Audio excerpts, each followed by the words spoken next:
This is Mr. D. I am reading pages 45 through 51 of Harry Potter and the Sorcerer's Stone. Thank you so much for joining me. I hope you enjoy it. Could you write it down? Harry suggested. Nah, can't spell it. All right. Voldemort. Hagrid shuddered. Don't make me say it again. Anyway, this wizard, about 20 years ago now, started looking for followers. Got him, too. Some were afraid. Some just wanted a bit of his power, 'cause he wasn't getting himself power all right. Dark days, Harry. Didn't know who to trust. Didn't dare get friendly with strange wizards or witches. Terrible things happened. He was taken over. Course, some stood up to him, and he killed them, horribly. One of the only safe places left was Hogwarts. Reckon Dumbledore's the only one you know who was afraid of. Didn't dare try taking the school, not just then anyway. Now, your mum and dad were as good a witch and wizard as I ever knew. Head boy and girl at Hogwarts in their day. Suppose the mystery is why you know who never tried to get him on his side before. Probably knew they were too close to Dumbledore to want anything to do with the dark side. Maybe he thought he could persuade him. Maybe he just wanted him out of the way. All anyone knows is he turned up in the village where you was all living on Halloween 10 years ago. You was just a year old. He came to your house and Hagrid suddenly pulled out a very dirty, spotted handkerchief and blew his nose with a sound like a foghorn. Sorry, he said, but it's that sad. Knew your mum and dad, and nicer people you couldn't find anyway. You know who killed him. And then this is the real mystery of the thing. He tried to kill you too. Wanted to make a clean job of it, I suppose. Or maybe he just liked killing by then. But he couldn't do it. Never wondered how you got that mark on your forehead. That was no ordinary cut. That's what you get when a powerful evil curse touches you. Took care of your mom and dad, and your house even. But it didn't work on you. And that's why you're famous, Harry. No one ever lived after he decided to kill him. No one except you. And he killed some of the best witches and wizards of the age. The McKinnons, the Bones, the Pruitts. And you was only a baby, and you lived. Something very painful was going on in Harry's mind. As Hagrid's story came to a close, he saw again the blinding flash of green light, more clearly than he had ever remembered it before, and he remembered something else, for the first time in his life, a high, cold, cruel laugh. Hagrid was watching him sadly. Took you from the ruined house myself, on Dumbledore's orders. Brought you to this lot. Load of old tosh, said Uncle Vernon. Harry jumped. He'd almost forgotten that the Dursleys were there. Uncle Vernon certainly seemed to have got back his courage. He was glaring at Hagrid, and his fists were clenched. Now you listen here, boy, he snarled. I accept there's something strange about you. Probably nothing a good beating wouldn't have cured. And as for all this about your parents, well, they were weirdos, no denying it, and the world's better off without them, in my opinion. As for all they got, getting mixed up with these wizarding types, just what I expected. Always knew they'd come to a sticky end. But at that moment, Hagrid leapt from the sofa and drew a battered pink umbrella from inside his coat. Pointing this at Uncle Vernon like a sword, he said, I'm warning you, Dursley. I'm warning you. One more word. In danger of being speared on the end of an umbrella by a bearded giant, Uncle Vernon's courage failed again. He flattened himself against the wall and fell silent. That's better, said Hagrid, breathing heavily and sitting back down on the sofa, which this time sagged right down to the floor. Harry, meanwhile, still had questions to ask, hundreds of them. But what happened to you know who? Good question, Harry. Disappeared. Vanished. Same night he tried to kill you. Makes you even more famous. That's the biggest mystery, see? He was getting more and more powerful. Why'd he go? Some say he died. Codswallop, in my opinion. Don't know if he had enough human left in him to die. Some say he's still out there, biding his time, but I don't believe it. People who was on his side came back to ours. Some of them came out of kind of trances. Don't reckon they could have done if he was coming back. Most of us reckon he's still out there someone, but lost his powers. Too weak to carry on. 'Cause something about you finished him, Harry. There was something going on that night he counted on. I don't know what it was. No one does. But something about you stumped him all right. Hagrid looked at Harry with warmth and respect blazing in his eyes, But Harry, instead of feeling pleased and proud, felt quite sure there had been a horrible mistake. A wizard? Him? How could he possibly be? He'd spent his life being clouded by Dudley and bullied by Aunt Petunia and Uncle Vernon. If he was really a wizard, why hadn't they been turned into warty toads every time they tried to lock him in the cupboard? If he'd once defeated the greatest sorcerer in the world, how come Dudley had always been able to kick him around like a soccer ball? Hagrid, he said quietly, I think you must have made a mistake. I don't think I can be a wizard. To his surprise, Hagrid chuckled. Not a wizard, eh? Never made things happen when you was scared or angry. Harry looked into the fire. Now he came to think about it. Every odd thing that had ever made his aunt and uncle furious with him had happened when he, Harry, had been upset or angry. Chased by Dudley's gang, he had somehow found himself out of their reach. Dreading going to school with that ridiculous haircut, he'd managed to grow it back. And the very last time Dudley had hit him, hadn't he got his revenge without even realizing what he was doing? Hadn't he set a boa constrictor after Dudley? Harry looked at Hagrid, smiling, and saw that Hagrid was positively beaming at him. See, said Harry. Harry Potter, not a wizard. You wait. You'll be right famous at Hogwarts. But Uncle Vernon wasn't going to give in without a fight. Haven't I told you he's not going, he hissed. He's going to Stonewall High, and he'll be grateful for it. I've read those letters. He needs all sorts of rubbish, spell books and wands, and if he wants to go, a great muggle like you won't stop him, growled Hagrid.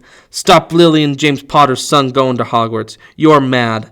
His name's been down ever since he was born. He's off to the finest school of witchcraft and wizardry in the world. 7 years there, and he won't know himself. He'll be with youngsters of his own sort, for a change, and he'll be under the greatest headmaster Hogwarts ever had, Albus Dumbledore.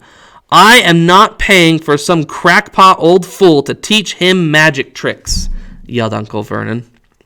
But he had finally gone too far. Hagrid seized his umbrella and whirled it over his head. Never, he thundered, insult Albus Dumbledore in front of me. He brought the umbrella swishing down through the air to point at Dudley, and there was a flash of violet light, a sound like a firecracker, and a sharp squeal, and the next second Dudley was dancing on the spot with his hands clasped over his fat bottom, howling in pain. When he turned his back on them, Harry saw a curly pig's tail poking through a hole in his trousers. Uncle Vernon roared, pulling Aunt Petunia and Dudley into the other room. He cast one terrified look at Hagrid and slammed the door behind them. Hagrid looked down at the umbrella and stroked his beard. Shouldn't have lost me temper, he said ruefully, but it didn't work anyway. Meant to turn him into a pig, but I suppose he was so much like a pig anyway there wasn't much left to do. He cast a sideways look at Harry under his bushy eyebrows. Be grateful if you didn't mention that to anyone at Hogwarts, he said. I'm not supposed to do magic, strictly speaking. I was allowed to do a bit, follow you and get letters and stuff. One of the reasons I was so keen to take on the job. Why aren't you supposed to do magic? Asked Harry. Oh, well, I was at Hogwarts myself, but I got expelled. To tell you the truth, in me 3rd year, they snapped me wand in half and everything. But Dumbledore let me stay on as a gameskeeper. Great man, Dumbledore. Why were you expelled? It's getting late, and we got lots to do tomorrow, said Hagrid loudly. Gotta get up to town, get all your books and that. He took off his thick black coat and threw it to Harry. You can keep under that, he said. Don't mind if it wiggles a bit. I still got a couple of dormice in one of the pockets. Chapter 5. Diagon Alley. Harry woke early the next morning. Although he could tell it was daylight, he still kept his eyes shut tight. It was a dream, he told himself firmly. I dreamed of a giant called Hagrid, came to tell me that I was going to a school for wizards. When I open my eyes, I'll be at home in my cupboard. There was suddenly a loud tapping noise, and there's Aunt Petunia knocking on the door, Harry thought, his heart sinking. But he still didn't open his eyes. It had been a really good dream. Tap, tap, tap. All right, Harry mumbled. I'm getting up. He sat up, and Hagrid's heavy coat fell off him. The hut was full of sunlight. The storm was over. Hagrid himself was asleep on the collapsed sofa, and there was an owl rapping its claws on the window, a newspaper held in its beak. Harry scrambled to his feet, so happy he felt as though a large balloon was swelling inside of him. He went straight to the window and jerked it open. The owl swooped in and dropped the newspaper on top of Hagrid, who didn't wake up. The owl then fluttered onto the floor and began to attack Hagrid's coat. "Don't do that." Harry tried to wave the owl out of the way, but it snapped its beak fiercely at him and carried on savaging the coat. "Hagrid," he said Harry loudly, "there's an owl."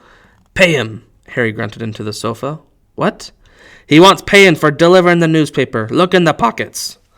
Hagrid's coat seemed to be made of nothing but pockets. Bunches of keys, slug pellets, balls of string, mint humbugs, tea bags. Finally, Harry pulled out a handful of strange-looking coins.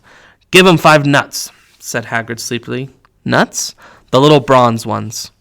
Harry counted out 5 little bronze coins, and the owl held out its leg so it could put the money into a small leather pouch tied to it. Then it flew off through the open window. Hagrid yawned loudly, sat up, and stretched. "Best be off, Harry. Lots to do today. Gotta get up to London and buy your stuff after school.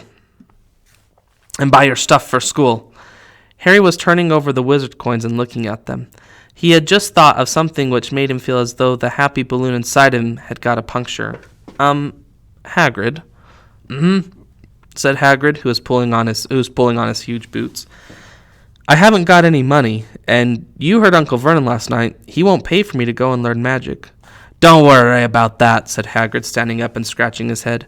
"Do you think your parents didn't leave you anything?" "But if their house was destroyed—" "They didn't keep their gold in the house, boy. Nah. First stops for us is Gringotts, the Wizard's Bank. Have a sausage. They're not bad cold, and I wouldn't say no to a bit of your birthday cake neither." "Wizards have banks?" "Just the one. Gringotts. Run by goblins." Harry dropped the bit of sausage he was holding. "Goblins?"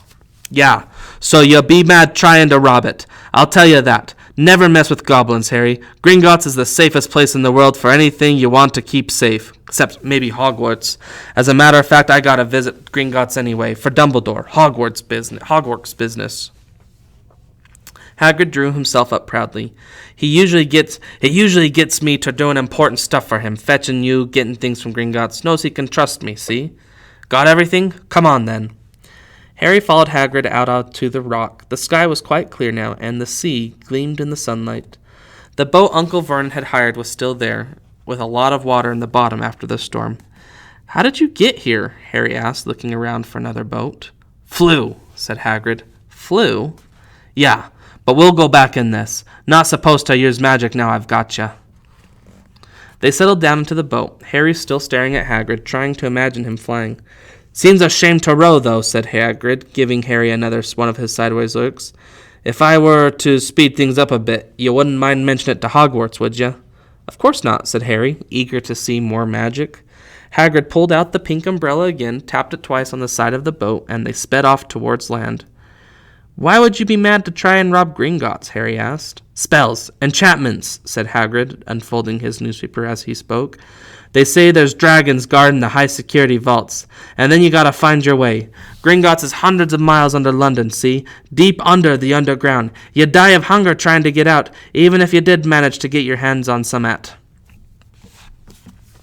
Harry sat and thought about this for a while Hagrid read his newspaper, The Daily Prophet. Harry had learned from Uncle Vernon that people liked to be left alone while they did this, but it was very difficult. He'd never had so many questions in his entire life. "Ministry of Magic messing things up as usual," Hagrid muttered, turning the page. "There's a Ministry of Magic?" Harry asked before he could stop himself. "Course," said Hagrid. "They wanted Dumbledore for minister, of course, but he'd never leave Hogwarts. So old Cornelius Fudge got the job. Bungler if there ever was one. So he pelts Dumbledore with owls every morning asking for advice." "But what does a Minister of Magic do?" "Well, their main job is to keep it from muggles that there's still witches and wizards up and down the country." "Why?" "Why? Blimey, Harry. Everyone be wanting magic solutions to their problems. Nah, we're best left alone." At this moment, the boat bumped gently into the harbor wall. Hagrid folded up his newspaper, and they clambered up the stone steps onto the street.